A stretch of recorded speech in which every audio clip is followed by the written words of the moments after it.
Sports Scene, Hampton Road's premier interview show with Greg Bicouvaris, each Saturday from 10 a.m. to 11. And you look at that, 4-4 at home, which is just average, 4-3-1 on the road. I mean, you're not going to win any games like that. They were not the same team after they beat the Packers, yet the Packers were a totally different team. Interact with Sports Scene on Twitter @GregBic and listen weekly as Greg interviews distinguished guests with excellent commentary and insight. Sports Scene, Saturdays at 10 a.m. on the Lighthouse 100.1 FM. Mark your calendar for October 18th through the 20th as Saints Constantine and Helen Greek Orthodox Church presents the Newport News Greek Festival Fall Edition, an indoor event inside the Hellenic Center. Enjoy Greek food, beverages, desserts, dancing, arts and crafts, and much more. Located on 60 Traverse Road off exit 258B on I-64 with free admission and parking. Log on to newportnewsgreekfestival.org. See you October 18th through 20th for the Newport News Greek Festival Fall Edition. Opa!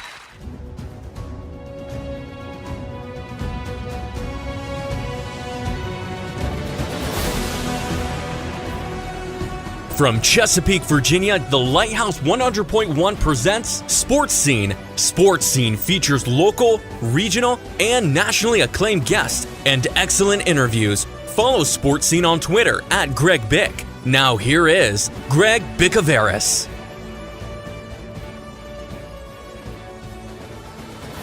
Sports Scene midweek online Saturday on the radio from 10 a.m. to 11 a.m. on 100.1 FM. 1010 AM, tunein.com, type in WPMH in the search bar to listen Saturday at 10. Greg Bicouvaris here along with Joe Daniel on the Lighthouse. Glad you're with us and hope you're having a great summer. Tell your friends. Sports Scene is an interview show, and also watch sports highlights on nnpstv.com. Tell your friends about gjbtv.com and click the YouTube link on the homepage for archived audio and video. Twitter @GregBic and GJB Radio. And you can see the rest of my Twitter handles on gjbtv.com in the contact section. Thank you to our military. Guest lineup presented by Outback Steakhouse in Kempsville, now delivering. Sponsors on gjbtv.com, marketplace sponsors, and Hampton Roads online mall.com. Phone line presented by Me Casita with 2 locations in Virginia Beach. Show is presented by hrsmhof.com. College football right around the corner, NFL preseason, and football in general is near, with high school as well. I want to thank our good friends at Oh Yummy Sushi, best Japanese cuisine in Virginia Beach. Phone number 631-6888, open 7 days a week for delicious Japanese food. The location is 401 North Great Neck Road in Virginia Beach. Are you a Christian business owner or an aspiring Christian entrepreneur? Do you want to transform the marketplace in your community? Then it's time for you to discover B2B groups, small group Bible studies that meet regularly to study what the Word of God says about business and to encourage one another with God's powerful wisdom for our lives and businesses. To learn more about joining or starting a group, visit blessed2bless.net. That's blessed, the numeral 2, bless.net. Catch up on archived editions of Sports Scene by going to gjbtv.com and clicking the YouTube image on the homepage. Now back to Sports Scene with Greg Bicouvaris. All right, welcome back to Sports Scene. Glad you're with us. I want to thank our good friends at Courtyard Hampton, located at 1917 Coliseum Drive in Hampton. Give them a call at 838-3300. Excellent swimming pool, great bistro, convenient to anywhere in Hampton Roads. Excellent restaurants as well. An oasis in Hampton. Great spacious rooms for the family to enjoy business or vacation is the Courtyard Hampton. In his 4th year as the voice of the Virginia Tech Hokies in football and basketball, let's welcome John Laaser back to Hampton Roads. John, how are you?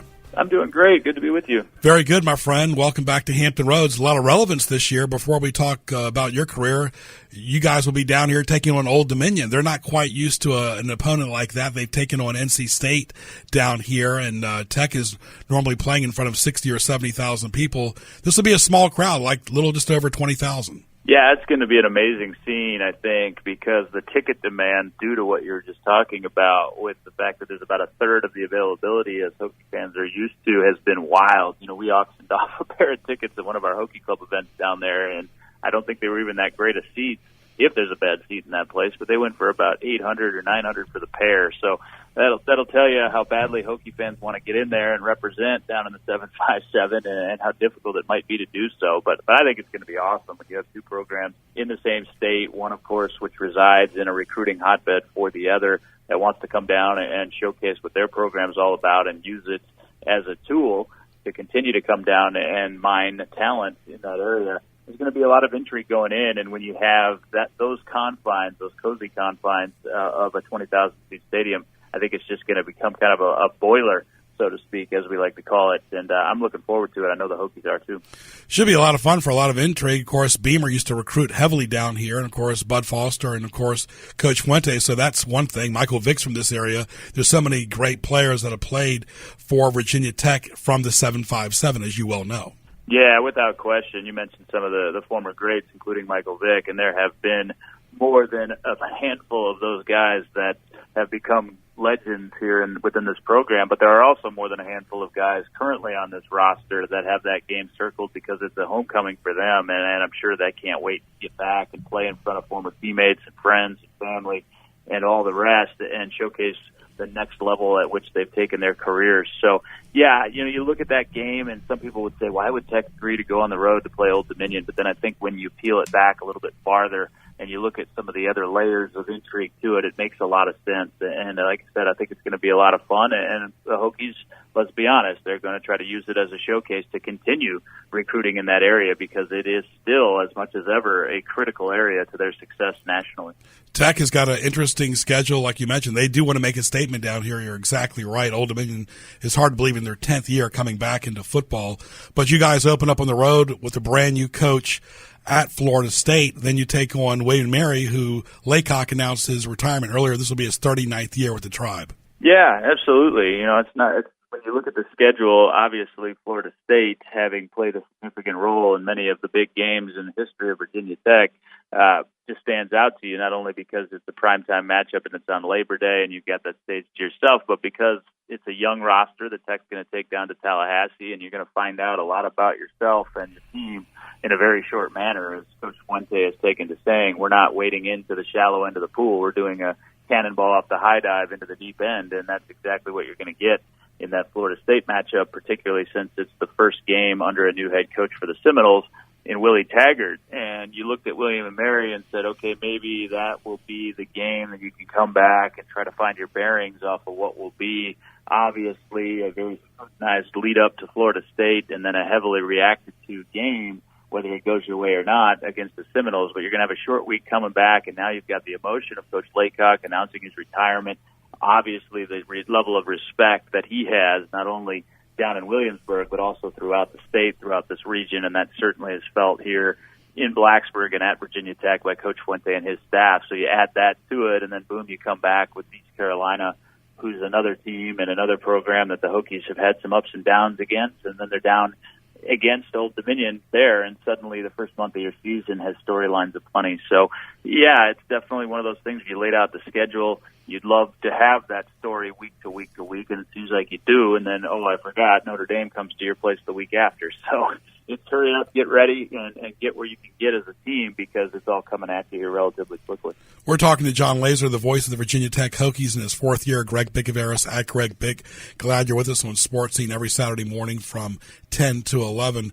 And, John, you talk about whether it's the schedule or the roster. One thing about college football, it evolves and changes every single year. Yeah, it does. And, I was talking to Coach Fuente yesterday, and I asked him, can you believe that it's your third season? And he said, well, two things. Can you believe it's your fourth? To which I chuckled and responded, no, I can't. And then he added, it's an interesting thing that when I answer that, because, yes, it's my third season, and it's hard to believe that me and my family have resided in Blacksburg for over 2 years, and, we've had some changeover on the staff, and certainly the roster has turned over. But he said, at the same time, it feels like my first year because I inherited a very veteran roster from Coach Frank Beamer. The talent cupboard was obviously not bare, as witnessed by the fact that he took the Hokies to the Coastal Division Championship and to the ACC Championship game in his first year, won double-digit games, came back and won 9 games last year and had an opportunity for 10 in the bowl game, but came up short against Oklahoma State.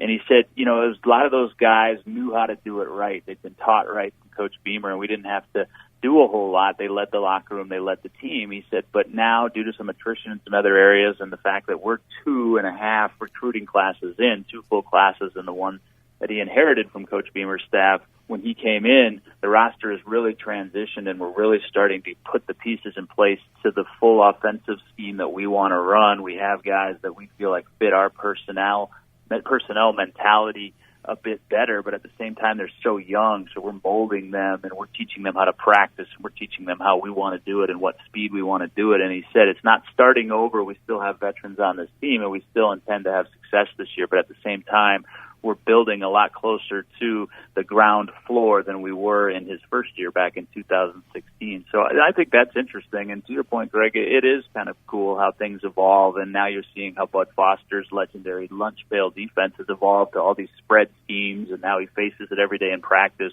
whereas that wasn't the case under Coach Beamer and Scott Loeffler and the offensive coordinators that came before him. So every year is certainly, if not its own book, it's its own chapter in the novel, and this year certainly has plenty of things around it that are quite a bit different than last year, and the same could be said last year as it pertained to the year before. Yeah, and that's a great point, too, because a lot of times when a veteran coach or a legacy coach retires or steps away, they really step away from the program. They're rarely seen or heard. Coach Beamer did total opposite. He welcomed Coach Fuente. I'm sure it was not easy. I'm sure he wanted to go back for his 30th year in 2016, but it still worked out well. Tech went 10-4 that year and 9-4 last year. But the best of both worlds, too, John, because the seniors on this team played as freshmen for Coach Beamer, and obviously the fifth-year seniors did as well. So, and then the other class is Coach Fuente's and Coach Foster's in the recruiting class. So really it's the best of both worlds.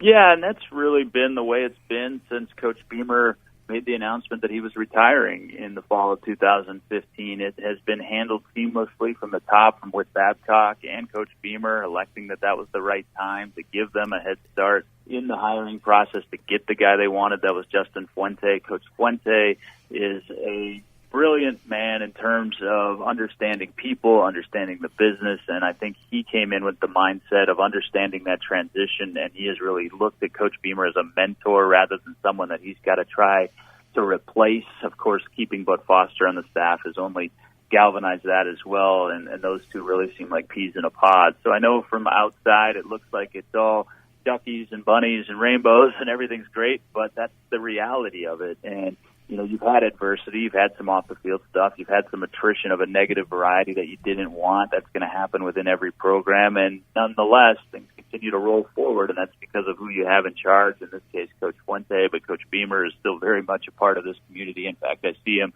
walking with his dog, Hank, down Washington, which is right outside my office here pretty much every day. Those two converse on a regular basis, and it was a harmonious transition, and I think both of those men, along with Whit Babcock, deserve a tremendous amount of credit. Not that they haven't gotten it, but they deserve every bit of it for the way in which they've handled it. Yeah, I mean, that sometimes is rarely happen. I'm going to ask John a few more questions, one more before the break, and then we'll take a short break here on Sports Scene. You mentioned something earlier on that was a really irrelevant point about the Florida State to William & Mary, that short gap. That hasn't always been easy for Tech because they've lost games coming on a short week. Yeah, sure. Every program has, and that's sure. Because you have a routine, and it lays out 7 days in terms of this is how we prepare, and this is how we practice, and we go from Monday to Tuesday and on down the week, and you don't have that luxury, and you give up that luxury sometimes to have the stage, and that's the concession that, of course, Virginia Tech is willing to make in this case, to play on that Labor Day stage and to play on national television and all the recruiting bounty that it gives you. But regardless of whether you're the bigger, physical, more talented team, which Tech certainly is when they stack up against William & Mary, when you're traveling, not only on top of that, to come back, you're going to look at the fact that the Hokies are essentially going to have 3 days to get ready for that game. And let's not kid ourselves. They're not going to be breaking down schemes at William & Mary while they're trying to win a game against Florida State. The coaching staff will, and they'll install that plan quickly, but the kids won't have had their attention turned to that game. I think the saving grace in this case for the Hokies is because you do open on the road, you come back and it'll be your home opener. And Blacksburg, as we know, is one of the greatest college football towns and environments in the nation. And with such a young roster, particularly going into a hostile environment at Doak Campbell for their opener, it is really going to be, I think, a special experience for them, and they're going to want to come out and showcase themselves well. So it's going to be a challenge, 3 games in 13 days without question. But there are bright spots and silver lining always to be found as well. And I think the Hokies have been challengeable. That's the buzzword, Greg, this year in their locker room is challengeable. I think they've been challengeable, and they accept that challenge and are looking forward to it. Yeah, and with that said, too, John, playing on neutral sites, of course, they're playing, at Florida State, but they played at FedEx before. They played a lot of games there where the Redskins played. Do they like that? They don't get the full flair of Hokie fans, of course, but what are your thoughts about playing at neutral sites to open up the year? Yeah, it's for TV, obviously, and it's for the merging of fan bases. I don't love it myself, but they never asked me for my vote. I think the team's kind of neutral, like the site itself. Obviously you'd rather play a home game, but you can't play them all at home. And for the Hokies, it worked in their favor last year because they gave up a road game, so they only had 5 true road games and then a neutral site game, which they won against West Virginia. And also, they were technically the home team in that game, so they controlled the audio and they controlled the marketing that went on throughout the game, and you could definitely feel that in the fourth quarter when things got down to it. It was Enter Sandman bumping rather than Country Road, whatever else Virginia or West Virginia plays in their stadium when they get into critical moments. So I think the team and the players probably liked playing in an NFL stadium, probably liked playing in a big city, and when all was said and done, it trended more to a home game than it was a road game for the Hokies against West Virginia. But I don't think, honestly, they spend a lot of time thinking about it. You obviously rather play in a neutral site than you would on the road, which the Hokies will against Florida State. But you get that back at the tail end of your schedule. Hokies actually have 7 home games this year and 4 or 5 in conference play to close out the season at home. So you give on the front end, you get on the back end. Such is life, and such is life in football, too. Yeah, even my producer is wearing Hokie colors today. I don't know if he knew that or not. But That's anyway, right. I like that. We'll take a short break. We'll come back more with John Laaser after these messages on Sports Scene. Mark your calendar for October 18th through the 20th as Saints Constantine and Helen Greek Orthodox Church presents the Newport News Greek Festival Fall Edition, an indoor event inside the Hellenic Center. Enjoy Greek food, beverages, desserts, dancing, arts and crafts, and much more. Located on 60 Traverse Road off exit 258B on I-64 with free admission and parking. Log on to newportnewsgreekfestival.org. See you October 18th through 20th for the Newport News Greek Festival Fall Edition. Opa! The best guests appear here on Sports Scene. Now back to Greg in the Hampton Roads OnlineMall.com studios. Welcome back to Sports Scene. I want to thank our good friends at CP Shuckers, a local's tradition on Shore Drive, Pacific Avenue. People love their delicious food, great appetizers, steak bites, sandwiches, burgers, all the games on TV, including college football, NFL, Major League Baseball heating up as well. Go by and see Matt, Mark, and Chef Leon as well. For more, go to cpshuckers.com, like them on Facebook. Talk about John Laaser. You did some baseball in the Richmond area, and of course I mentioned earlier on that you did some high school sports in Hampton Roads. Yeah, for sure. My career trended a lot more towards baseball after I started my career in Minneapolis with KFAN, which is the Vikings flagship station, and at the time was the Minnesota Timberwolves station, and I really got immersed in all the sports at a professional level. But back then, when you were doing play-by-play, maybe it's the same way today. I don't know. I've been a little bit removed from it, but it paid by the game, and baseball had the most games. So my first play-by-play job was in baseball, and I really took to that environment, that lifestyle, and those folks, and was fortunate enough to move up level by level through 6 teams in 6 years until I ultimately wound up in Richmond with the Flying Squirrels. And I had a phenomenal experience with the San Francisco Giants, who were their parent organization, and was there for 5.5 years, and really felt like family with that group. But at the same time, I always said I'm chasing the major leagues, and the people in the jobs at the major league level are like Supreme Court justices. They can stay until they die if they want to, and there's no guarantee that jobs are going to open year to year, and there's only 30 of them at the end of the day. So I started looking around at other things and said, I've kind of been pigeonholed a baseball guy, but at the same time, I started out doing all the sports, and I think, in fact, I enjoy doing football and basketball just as much as I do baseball in terms of the actual on-air quality to it. So I was fortunate enough to get an opportunity right off their Final Four run with VCU and Shaka Smart's program as they were expanding coverage to do television for them, and then was approached by a guy by the name of George Krieger, who used to run Fox Sports back in the early 90s. He was trying to launch a network called the Hampton Roads Sports Network, as you mentioned, covering some high school events, some smaller college stuff in that area, but also all the way up to the Williamsburg area, and that only lasted 1 year. I said, really, its only purpose wound up to be serving my career, because that was something that helped me get this job at Virginia Tech, but it also allowed me to get back into the football, basketball arena even more so than I was with VCU. So it's one of those deals, Greg, where, I talk to young kids and they say, how do you go from A to B and B to C and on to D and all of those things? And I said, kids, just don't waste time. Don't lose sleep worrying about it. The appropriate steps will show themselves at the appropriate time, and that's definitely been the case in my career. I have no idea how I started in Minneapolis, went to the West Coast, and ultimately wound up here in Virginia, but I'm happy I did, and I can't believe it's been a decade that I've called the Commonwealth home at this point. Yeah, it's almost about quality of life, too. I remember when I was young, I'm still young, but I wanted to do as much as I possibly could every single day, every single week, whether it's on the air, behind the scenes. And then you realize as you get older that you see all these cutbacks at radio stations, that you want to do some sales and some marketing. You want to bring something to the table. And then you get to a level like Al Michaels, less is more. They've done so much. They don't need to do as much. So there's really a fine line. Like you said, with baseball, you're doing 140 or 162 games a year. With football, it's once a week. You can kind of decompress a little bit other than the talk show. And basketball, at least you're not playing every single day like you are in baseball. So it's kind of a difference, because you still want to have a quality of life as well.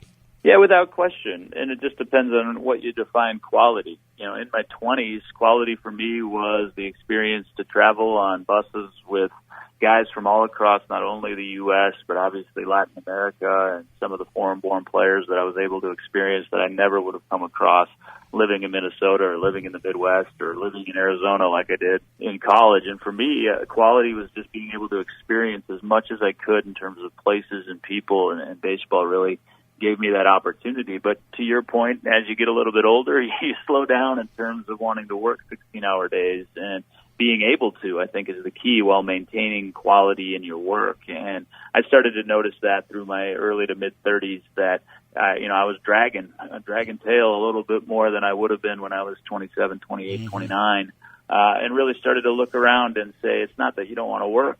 You have to work, and you have to be as diverse as possible in your skill set. But how do I want to work? I wanted to work smarter rather than just work harder, I guess, all of the time. But I would say, like you said, you can decompress. Not really the case in this job. I think that's also the part that people don't really understand about this business, radio or television, or in this age, the digital aspect of it. My days are more jam-packed than on game day during the weekdays, because I also run our network of 36 affiliate stations, and also host our television show and write it, book it, produce it, and all those things, and all of our travel and all of those things. So all of that is a big reason why people advance, I think, in the business in terms of being able and understanding different aspects of it that are outside of on the air and don't ever really get you lauded or get you noticed except by the people that you work for. And going all the way back, that was answering phones and making coffee and all the cliche things that I used to do at my first couple of internships, but also knowing how to run the board, knowing how to produce a show, knowing how to edit audio, which I'm actually doing right now for one of our digital pieces that we're releasing this week. And I think all of it comes together in what you hope brings you back to quality of life, which it certainly has for me, having gotten married in the last year and kind of settling down as best we know how to do it here in Blacksburg. Very nice. All right, we'll leave you with the roster this year. Of course, we mentioned earlier during the interview, it changes like any college football team. What is your thoughts about the roster and the depth chart looking into Florida State? Well, I'm really excited about the way this program has recruited, because they've been back in the top 25 in terms of the National Recruiting Services and how they rank those things. But I say that because you're not at the moment competing for 4 and 5 stars on a regular basis with the Clemsons, with the Ohio States, with the Alabamas, but really there's only a handful of programs in the country that are. But you have to feel good about your player development people. And in Bud Foster, you've got one of the absolute best. He's got a 40-year track record in terms of doing that. And Justin Fuente, I think, really has an eye for talent, what he's looking for in terms of not only the physical characteristics, but the mental and the intelligence quotient to be able to throw a lot at people. And that's what I've noticed throughout camp. So I love this roster. I love the way the 2 deep is stacking up, but I'll add the caveat that it is young, and that's not a cliche to say that young performers are going to have ups and downs, and I think this team will as well.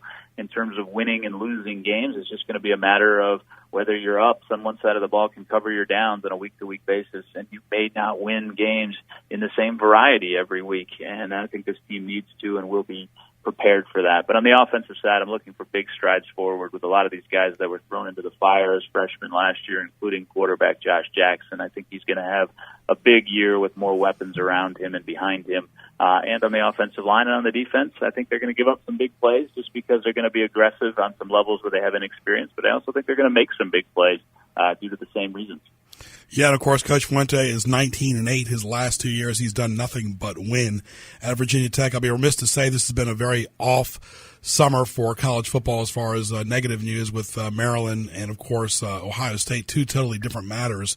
But Tech has played both those teams, of course, in the past. Maryland, of course, when they were in the ACC, and, of course, they played Ohio State as well. Your thoughts about that? It just shows you that when you walk out the door in the morning, you just never know what's going to happen. Well, yeah, and I think that at times is the terrifying aspect of being in the public specter in any sense. It saddened me at Maryland due to the fact that I think one of the most unforgivable things is not learning from our mistakes, and by our, I mean sports as a collective, because I was actually an intern for the Minnesota Vikings when Corey Stringer passed away in a very similar scene, not necessarily with the shaming that allegedly came as part of it for McNair at Maryland, but just due to heat stroke and the fact that we didn't understand what the physical body is capable of taking on in terms of two-a-days and what you're doing in the heat and humidity, and to add the fact that it seemed as though he wasn't being supported, that Jordan McNair, from his staff and wasn't being taken care of. I think it's awfully sad, just particularly because we've had not just the Stringer example. That was the one that kind of got the ball rolling, if you remember, nearly 20 years ago. Sure. Now we've had other instances through the years since then that should not have allowed that to happen. So, you reap what you sow, I guess, in that case, and you never want to root for someone to lose their career and lose their post and all of those things. But at the same time, it's hard to understand how that was allowed to happen in 2018. Same can be said of the Ohio State situation. I'm not going to go into accusations and all of those things, but I think we've seen this through the years that sometimes the view from the ivory tower isn't as stable as it used to in terms of people coming out, telling their stories and telling situations in which they feel as though they and or their families have been wronged, and it doesn't necessarily matter how high up the ladder that goes at times. So that is a positive that I hope we can take out of that in terms of continuing to do things the right way, and that's why I feel so good about the people at times that I work with on a daily basis, not just here in Blacksburg, but through my career. I've been very fortunate and I'm very grateful to work with people that you can vouch for, so to speak, and feel very good about doing so. We'll leave it on a lighter note. The Redskins had their 6th year in Richmond at their training camp, but who would have thought this just a few months ago? Kirk Cousins now the starting quarterback for the Vikings, and Adrian Peterson playing for the Redskins. Yeah, exactly, and I'm a lifelong Vikings fan, right. So I'm excited about Kirk Cousins. If we can ever keep our offensive linemen upright, seems like we lose one every practice to some injury or another. And AP, I kind of hate to see it, to be honest with you. I just don't see that being a successful scenario with the Redskins, with where their offense is going to be and where their offensive line is. Clearly, he's not the player that electrified Minnesota fans for 10 years with the Vikings. But I wish that he could go out on a high note, so I hope that happens. If it has to with the Redskins, I just unfortunately don't see it being that way. John, all the best to you. Good luck against Florida State. And, of course, Wayne Mary, a lot of Virginia relevance this year with the Tribe, of course, UVA, and then Old Dominion as well. Have a great rest of the summer, and we'll talk to you down the road. Much appreciated. Enjoy being with you. Thank you, John. John Laaser right there, the voice of the Virginia Tech Hokies in his 4th year. And Joe Daniel, like he said earlier during the interview as well, it's good to do all types of radio, TV, on air, behind the scenes. The more marketable you are, the more versatile. Just because you don't get a job today doesn't mean you might not get a job tomorrow. Yeah, no, absolutely. What he said is more correct now than I think it ever has been, just because of how automated radio is nowadays. You need to know how to obtain shows. You need to know how to sell not just yourself, but your brand. You need to represent so much more than just, I'm an on-air talent. I'm a DJ. You need to do so much more than that now than you ever have before, and you constantly need to be learning new stuff, new material, new techniques, and constantly growing and expanding, like you said, to be the best that you can for the greatest success. And to be versatile, too. And good example, folks, how we do this. The show comes on Saturday morning at 10, but for the archives on YouTube, Twitter, and Facebook, Joe Daniel will put it on YouTube, and then I'll take it and edit it as far as the graphics names for the guests, so because it's Google related, and then I'll share it on Twitter, Facebook. It's already on YouTube. So it really takes a village to get things done. You have to have good teamwork. Yeah, and like you said, and social media, learning social media and learning how to market through the social media network and accessing as many platforms as you can to access as many people as you can. That's the whole point. Yeah. And the radio audience, of course, is gravy on Saturday, or Joe Daniel does his show during the week. And, of course, the tune-in audience is great because that's a worldwide platform. Sports Scene will continue after these messages. Are you waking up with a damp, moldy, or mildew smell? Are you coughing all the time and blaming allergies? Over 30% of your household air comes from your crawl space. Schedule a free crawl space inspection and close your crawl space to prevent those microscopic allergens and spores in your household air. Install the Easy Breathe ventilation system talked about on the Gary Sullivan Show. Replacing that damp air with fresh, healthy air reduces allergens and other indoor toxins. To schedule your free inspection from the Crawl Space Company, call 757-394-3494. Interact with Sports Scene on Twitter at Greg Bick. Email bicogb@hotmail.com. Now back to Greg Bicouvaris in the Hampton Roads OnlineMall.com studios. All right, welcome back to Sports Scene. I want to thank our good friends at Buffalo Wild Wings. Great lunch, dinner, appetizers, all the traditional and boneless wings you want. Excellent burgers, wraps, sandwiches, tenders, macs, all the great adult beverages too, and desserts, kids menu, all the games on TV. Go by and see Paul and the wonderful staff. They'll take good care of you 7 days a week at Buffalo Wild Wings in Newport News, right next to Patrick Henry Mall. Give them a call at 249-3999. For more, go to BuffaloWildWings.com. Like them on Facebook. Download their app, folks, and get points for Buffalo Wild Wings. A great place to eat, socialize, wings, beer, sports. Let's welcome back our weekly segment with the Norfolk Tides. Hard to believe the season is just about coming to a near end for the homestand, at least. Ian, how are you, buddy? I'm great, Greg. How are you? All right, homestand. Let's talk about it. We got a big one. Last homestand of the regular season, we got essentially 9 games in 7 days. A couple doubleheaders to start off, but the Tides are home from tonight, August 21st through August 27th. To kick off the homestand with a 50-cent hot dog night, which is always a big night, and then we got 2 fireworks nights later on in the week. Saturday, August 25th, and then we wrap up the regular season home schedule on Monday, August 27th, with fireworks as well. And then Sunday, we have a fan appreciation night here where we give away, every year we give away pretty much thousands of prizes. A lot of the giveaways we've had kept over from the whole season we have, and give away a whole bunch of stuff. So the weekend's going to be a big one, and we also have, on Saturday, we have a Margaritaville night that we're doing where we're wearing some Margaritaville jerseys, going to have a tiki bar band playing, and all sorts of fun Margaritaville stuff going on as well. So busy homestand, and an important one, too. The Tides are playing well, and we're close to a playoff spot. So you said Sunday be a lot of giveaways, you said? Yeah, Sunday is fan appreciation night. So we do, kind of as a way of saying thanks, we give away a whole bunch of stuff throughout the year. Fans come into the gate and they get a ticket with a letter on it, and then throughout the year we'll be calling, throughout the night we'll be calling, different letters, and you can go up to the concourse and get yourself a prize pack of if it's a bobblehead or if it's baseball cards or what have you. So all sorts of fun prizes to give away that day.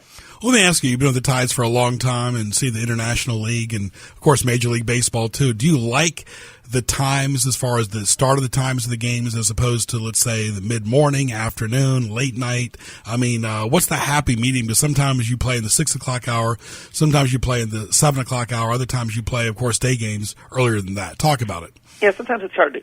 I can see how it sometimes can be a little, hard to keep track of. But most of our games, home and road, start around 7:05 or so. That's the kind of the staple around the league. And unless we're in Charlotte, we start at 7:04, which is the area code in Charlotte. But that's a whole other thing. But we do really well on midweek day games. We start at 12:05, and those are a great opportunity for fans to come out. A lot of people work nights, so this is a kind of a chance to get people to come out and work, come out to enjoy the game during the day, or take a long lunch, or lunch where they don't come back to work, at the 12 o'clock hour. But on the weekends, we in the first half of the year we play at 105 on Sundays, and kind of a day game. It helps not only for the nicer weather. It's not too crazy hot in April, May, and June at 105, and then it also helps. 99% of the time, the Sunday games are getaway days for the teams that we're playing. So not only for the road team, but also for the Tide. So, we play at 105, and then we can hop on the bus, head to whatever city we're playing in next, and that gets us, in at a reasonable hour as opposed to playing a night game. I know some teams around the league play 6:05 games on Sunday, which are fine. They're cooler, especially in the summertime, July and August. But games end around 9 o'clock or so. You figure the bus leaves 10:30 for the next city, and you're bussing till 4, 5, 6 in the morning to play a game the next day. So that's not ideal. So the day games a lot of times give a little extra help to the teams traveling.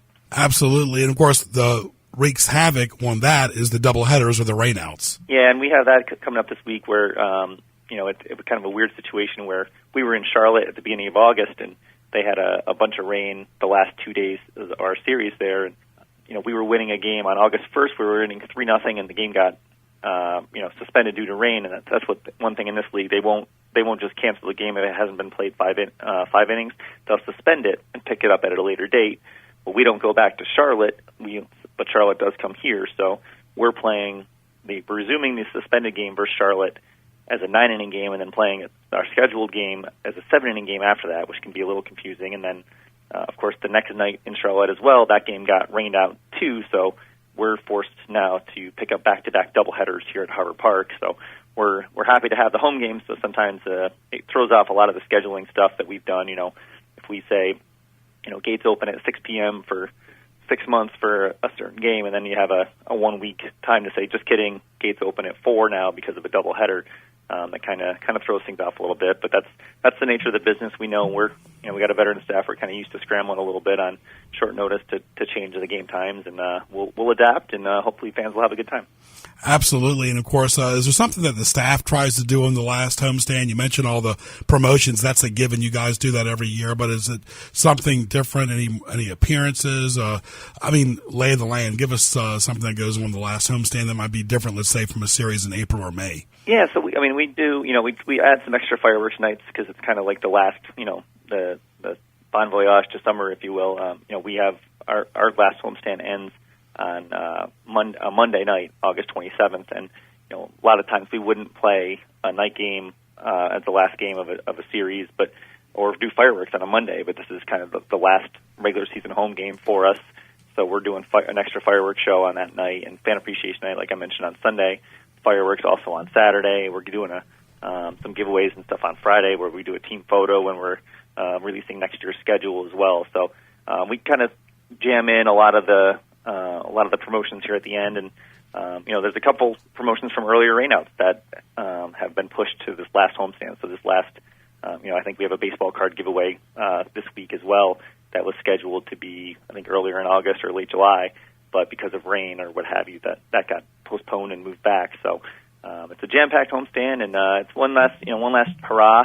There's also the fact that a lot of people who have from rainouts earlier in the year, or season ticket holders who have went to games or didn't go to games, they can return their tickets here, exchange them at the box office for tickets for this homestand. So this is kind of the last chance for those to do that. So just a busy week here, but a fun week as well, and we're hoping the Tides can play baseball because I keep saying regular season homestand. We're hoping for a little more homestands after that. Talking to Ian Locke right here, and Ian, what are your thoughts on some of these pennant races? They're really getting intriguing here as they're getting close to September. Yeah, it's been it's crazy to see how well some of the Red Sox especially are playing. I think what are they entering play 50 games over 500, that's kind of absurd a little bit, but it's fun to see some newer teams kind of in the mix, especially Oakland and Seattle. Obviously Houston's playing really well in the American League West, but to have the traditional rivalry with the Red Sox and the Yankees, and then have Houston and Seattle playing well there, and then in the National League, the Braves, I think, have been the story with Ronald Acuna has been playing so well. We saw him here. He opened the year with Gwinnett, and we played them, I think, something like 7 of the first 10 games or something like that. And we saw him, and he didn't play that well against us, so we can we can claim that we're better than the National League if we want to, but he's a great talent, and to see him and see Milwaukee and Philadelphia and Colorado, all those teams kind of in the mix, it's going to make for an exciting final month of the season, that's for sure.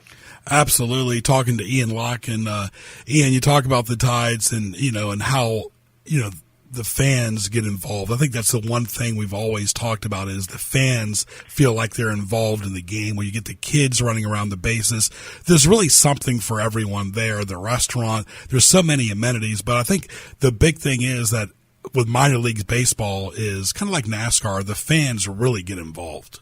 Yeah, we do. I mean, everything we can I think everything we do is geared towards, like fun family entertainment. I mean, like you mentioned, for those who don't know, every single home game, weather permitting, of course, kids can run the bases, and that's a great, that's fun. That's a fun thing for kids. It's always something kids always dream about doing, and we do that every single night.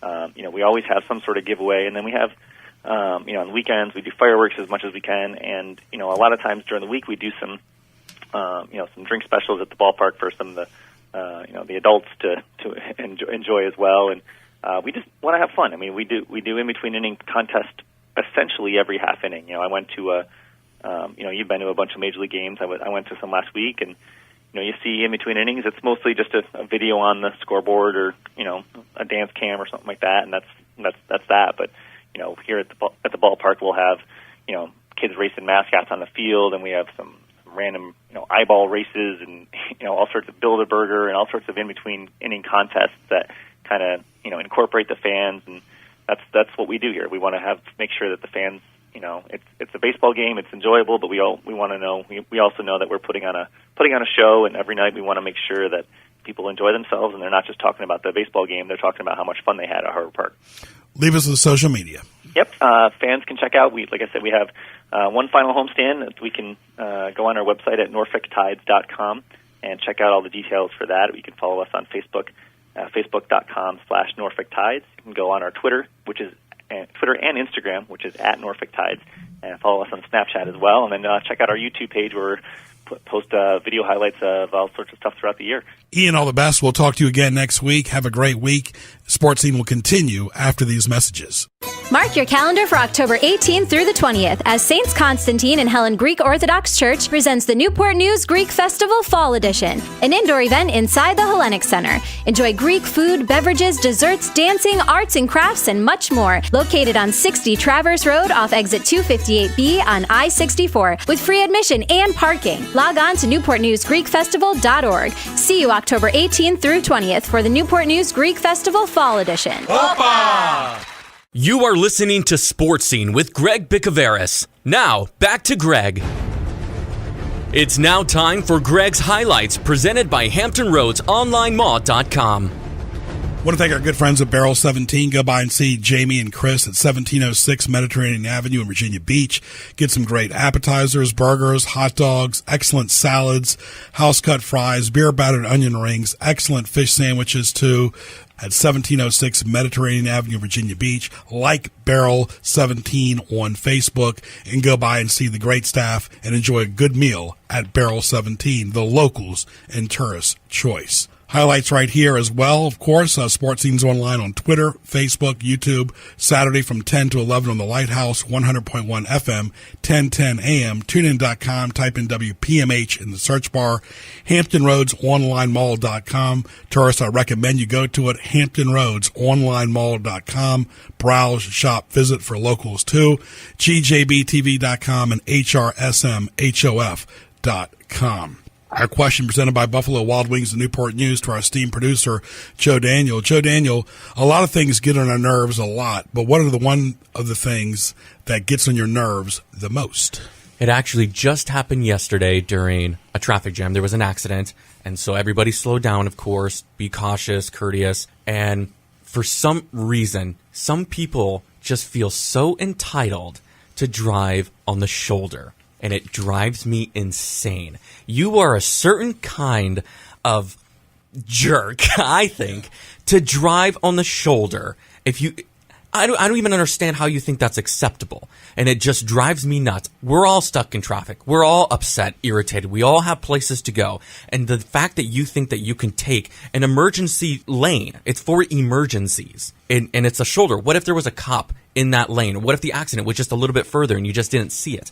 The fact that people think that they can drive on the shoulder whenever there's an accident or a traffic backup drives me insane, and that is probably the thing that drives me to a point of anger that I just start punching my steering wheel. Not to mention ambulance or fire trucks or anybody you're in else. the wait for tow trucks and ambulance or fire trucks or anything. That is, like I said, it's for emergencies. Emergency responders and vehicles need to use that lane. And if you're trying to take it just because the exit is just around the corner, not a good enough reason. You're exactly right, because that can also cause an accident when people are trying to cut somebody off. Right. I've seen people in spite trying to get in front of the shoulder lane while the person's trying to pass it.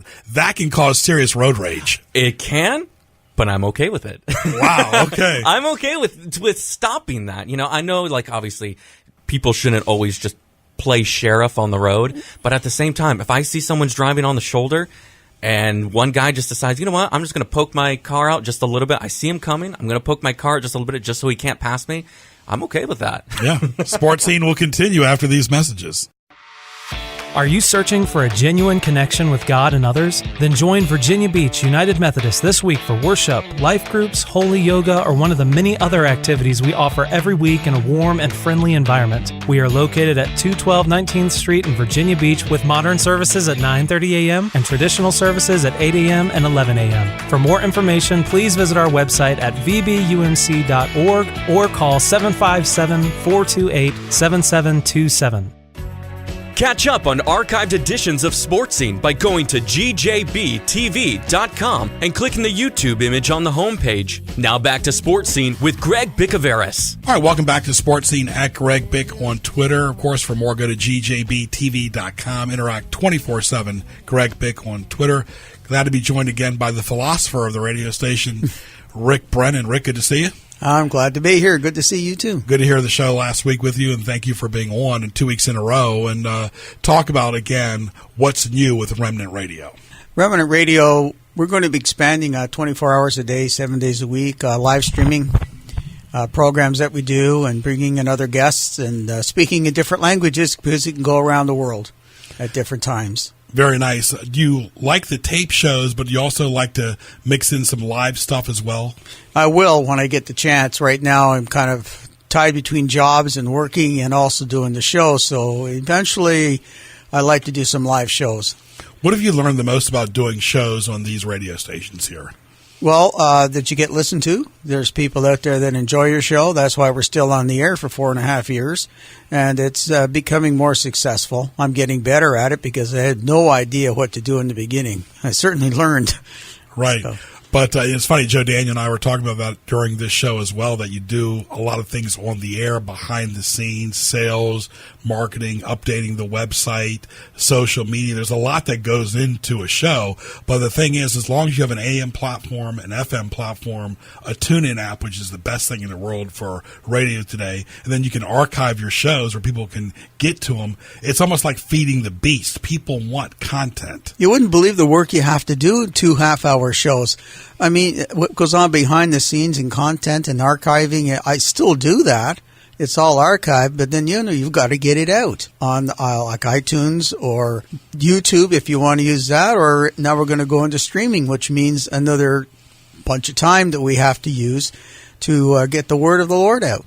And it's worth it, every bit of it. Absolutely. Talking to Rick Brennan from Remnant Radio, talk about the show, the hours and the days.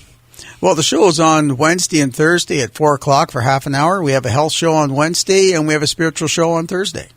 Right. And, of course, you talk about all different types of topics like we mentioned last week as well, and health and nutrition, could be religion, could be faith. But I think that's a big thing I want to mention to you today is to have faith no matter what you do. And I've talked to this, again, with Joe Daniel on the show since we do it every week here, that it's amazing the Christian brotherhood, right? It is. So you got Episcopals, you got Baptists, you got Methodists, you got Greek Orthodox, you got Catholics, you've got all types of religions under the Christian umbrella. The biggest thing for a person that doesn't have faith is what's the difference and why so many denominations? Well, there's a lot of denominations. Is going to take more time than I have to answer. But the thing is it's the Holy Spirit, third person of the Godhead, is the one that works in us, in our faith. He's the one that leads us. He's the one that brings us to where we should be. Jesus did his sacrifice on the cross to get us there. Now, when we have our faith, everyone is given an element of faith. It says that in the Bible. But you can ask for more and you will receive. And the way the Holy Spirit works is he goes around like the wind. You never know where he's going to go or where he's going to be, but he moves you. But he moves everybody at the same time in a sense that we're all with him. But we're not all like bricks in the wall. God wants us to be jewels, shined up, polished gems. So we're all different. We're all individual. Yet the Holy Spirit unites it. It's like it can be unbelievable. It's like a school of fish swimming around in the ocean. But this is more than that. It's just not instinct. It's an actual fellowship with God that keeps us going for 2,000 years. And how much longer, I don't know. I've gone through lots of horror in that history. Yeah, because we all get knocked up and down. The key is that eternal life afterwards, too. Yeah, and the more that we get persecuted, the more we grow. Doesn't make sense, but that's the way it works. The one thing, too, that's always intrigued me, I've talked about it here because this is a religious-based station, is communion. Like in the Greek Orthodox Church in my church, one person uses the same spoon after another. I'm not a big fan of that. I got to admit that. I'm not a fan of that because people have germs. People don't brush their teeth. I'm just talking reality here. Mm-hmm. People have gum disease. They might even have a STD. But in the Catholic Church, they pretty much do a wafer. It's a little bit more sanitized. What are your thoughts about the different ways about communion? Well, my communion is we have a little cup of wine, comes about an ounce, and also the wafer to memorialize Christ's death and resurrection on the cross. So that's how we do that. Once every 3 months we do it. How do people get a hold of you? They can reach me at remnant-radio.org, or they can call the radio station and leave a message here at 488-1010, and I can call them back and we can have a discussion. Always good to chat with you. All the best, and all the best to Remnant Radio. Thanks for having me on. My pleasure. Stay tuned for What Tees Me Off. What Tees You Off? Presented by HamptonRoadsOnlineMall.com. All right, I want to thank our good friends at Outback Steakhouse in Kempsville. Go by and see Mike and their wonderful staff. Enjoy some great food in their nice, spacious dining area. Open for lunch and dinner daily, 7 days a week.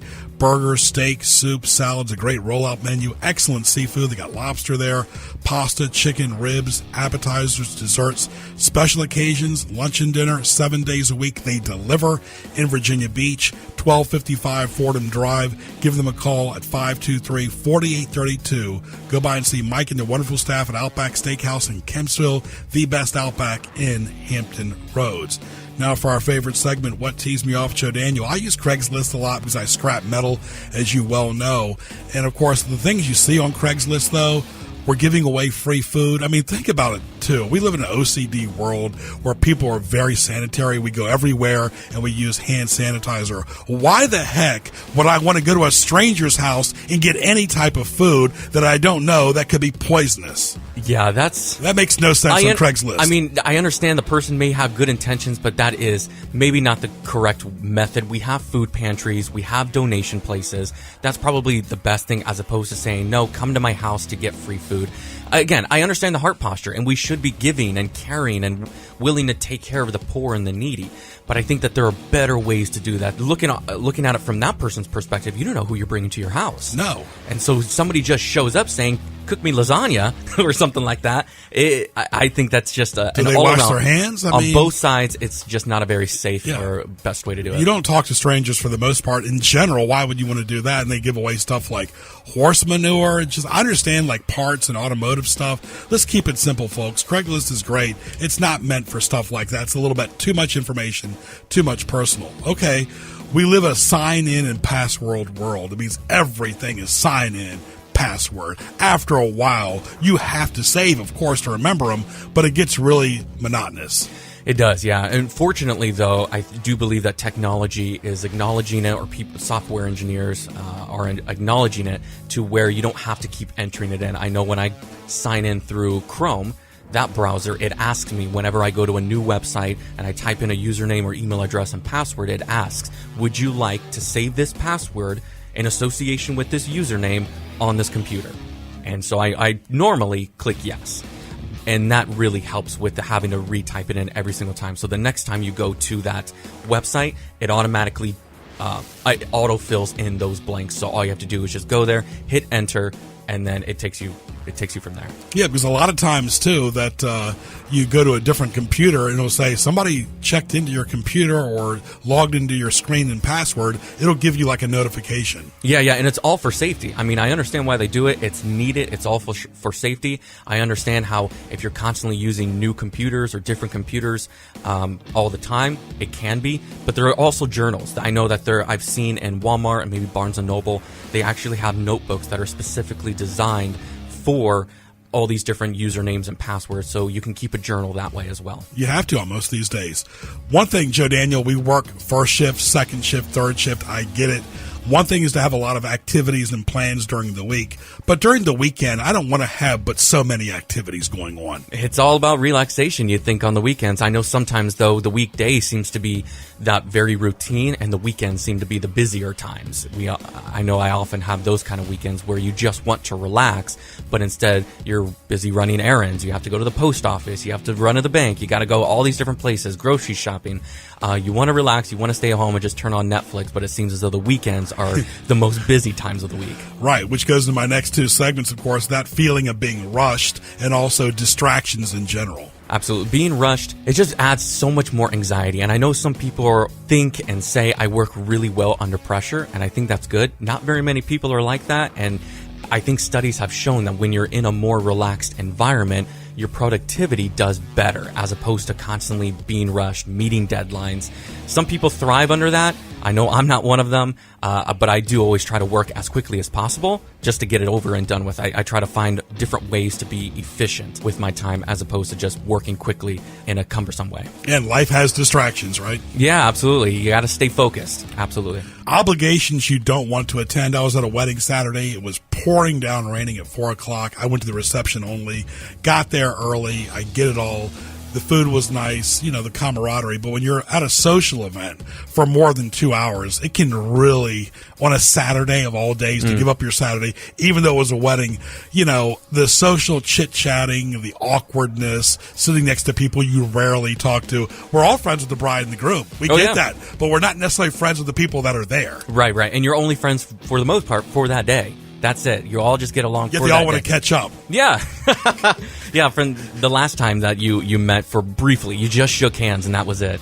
What's been going on in life? Yeah, it is. And I know for me, I'm okay for, like you said, for the first couple hours, you're eating, you're doing something. But after a while, and you're just sitting there and you're like, I'm kind of bored. And I know I shouldn't be bored because I'm here in support of the people that I care about and love, but I kind of just want to leave. I'm bored. I look for an easy escape route. I might as well be a fireman because I know all the escape routes. Especially on a Saturday, no way. People who forget what they said when a commitment is involved. Yeah, if that's you, definitely. And I know that's definitely me as well. I know that I need to constantly use the calendar on my phone, and that's what really helps me because I forget. I have a horrible memory, but I know that there are, especially with technology, you carry around a notebook with you. It's called your phone. And just take notes. Use that calendar app. It's automatically downloaded onto your phone as soon as you get it. Use that calendar app to make notes and make your appointments, and then have that notification come an hour or the day before to constantly remind you. Final thing, those so-called Facebook friends that are barely acquaintances. Yeah, I mean, you meet somebody one time and they're your automatic Facebook friend, and people are having thousands of friends on Facebook and they maybe only talk to 20 people. Or less. Yeah, if that. I mean, I get it. You want to network, and especially you never know when that person may actually help you in the long run. Right. But there are certain platforms like LinkedIn. LinkedIn is a professional platform that is specifically designed for the use of business. Facebook, though, I think is more personal. And I know a lot of businesses use Facebook as a method of connecting and having people follow them and keeping updates and all that. And I understand, but as far as like professional networking, I don't want to professionally network with you through Facebook.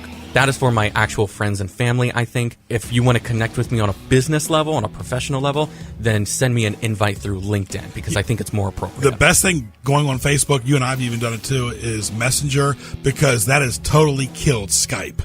Yeah, absolutely. I don't know anybody who uses Skype. And the same thing, there's Messenger through Facebook, which you're able to do video calls and over the internet, over Wi-Fi. See but family? Also, Google Hangouts is the exact same thing. You can do video chat there. I don't hear anybody talking about Skype. It's all through Messenger or Google Hangouts. Just like MySpace, I never had it, and you don't hear anybody talking about it.